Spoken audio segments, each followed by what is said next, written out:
I think he will be in prison this time. I've been saying it for 2 years, but I really believe he's got 4 cases in 4 different jurisdictions. And a lot of them are paper trail cases. Do you know how easy paper trail cases are? That's noted legal expert, at least in her own mind, Sunny Hostin, about President Trump.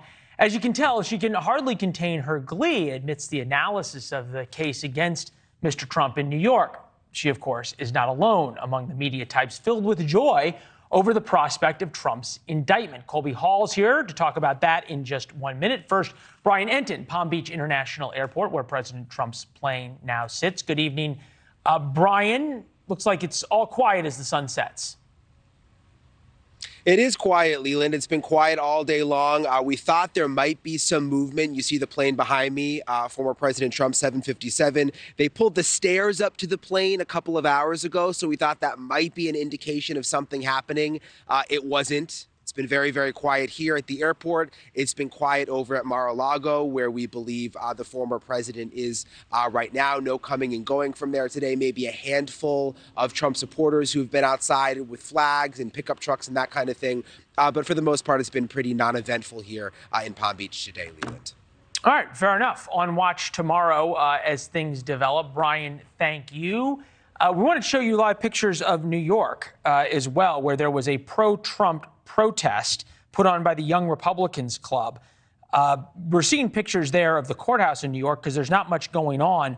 Ben Collins of NBC tweeting out, I'm at the pro-Trump protest put on by the New York Young Republicans Club. Not a joke. There are more reporters here than Trump supporters. With that, we bring in Colby Hall, founding editor of Mediaite, On Balance, resident philosopher. It feels like the media is just way too excited about this. I think this is a classic example of political media getting way ahead of the story. That is to say that they are, more committed to promoting a narrative that suits their audience than actually sort of reporting on what are the facts on the ground. And you see that depending upon the target audience. And on conservative outlets, this is an outrage and there's no crime here, and it would, this is a horrible thing and treatment. It's a political witch hunt. And MSNBC went nearly wall to wall in their coverage of this because this was finally they got him, and they went right up to the line of suggesting that he was going to be perp walked and cuffed. None of that's going to happen, or it seems very unlikely that that's going to happen.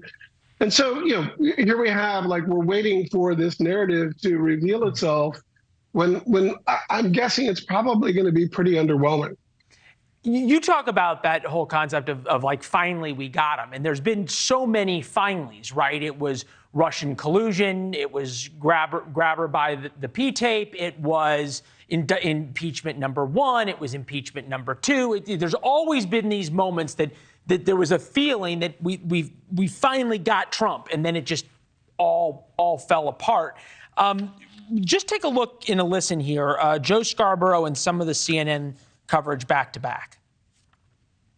When the Republican Party starts talking about declaring war against the rule of law, declaring war against judges, declaring war against the judiciary, maybe Donald Trump gets more support from the Republicans because Republicans just love losing. What you see in this language, so similar to the last existential threat that the former president felt he faced, that resulted in the violence of January 6th. Very similar to the kind of language we heard from the then president just prior to January 6th.